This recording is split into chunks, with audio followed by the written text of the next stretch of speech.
One often heard contemporary economic myth is that the rich are getting richer and the poor are getting poorer.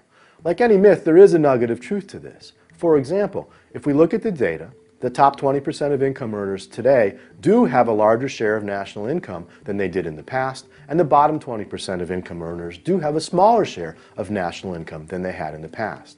There's two problems with that data. First of all, that data doesn't tell us anything about the absolute condition of the poor.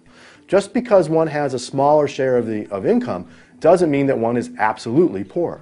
So for example, it could be the case that even though poor Americans have a smaller share of national income, their absolute income is higher. If I asked you, would you rather have a sixth of a pizza or a ninth of a pizza, your answer might depend on how big the pizza is. And having 1/9 of a pizza might be better if the pizza was much larger than the one of which you'd have 1/6.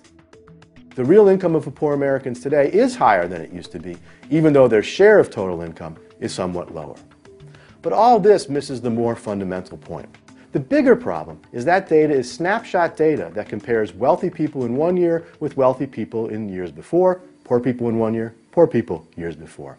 What it doesn't take into account is the movement in individual households through time. If we could track individual households, we might be able to know what happens to poor people in, say, 5 years or 10 years or 15 years. And in fact, we do have that data. One set of data shows that between 1979 and 1988, 86% of households that were poor in 1979 were no longer poor in 1988.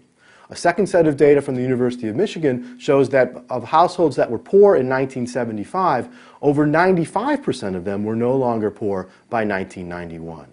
One of the most important things to understand when we talk about the rich getting richer and the poor getting poorer is this idea of income mobility. The reality is for most Americans that they start off poor and then they slowly become richer over time.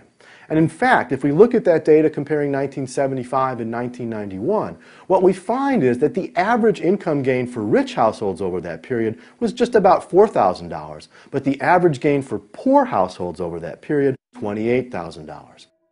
So what really happened between 1975 and 1991 is that the rich got richer, but the poor got richer a lot faster than the rich did. So whenever we talk about rich and poor, we have to take account of this issue of income mobility. So how can it be that most Americans are getting richer while we know that there's still plenty of poor people out there? Well, the fact is that one of the things that happens over time is who comprises the income distribution changes. Immigrants, young people entering the labor force come into that income distribution at low levels of income. They become the new poor while the old poor slowly move their way up. So even though a first glance at the data may make it seem like the rich are getting richer and the poor are getting poorer, the reality of the United States in the early 21st century is that everybody's getting richer, rich and poor alike. And the idea that the rich are getting richer and the poor are getting poorer is largely a statistical artifact and mostly a myth.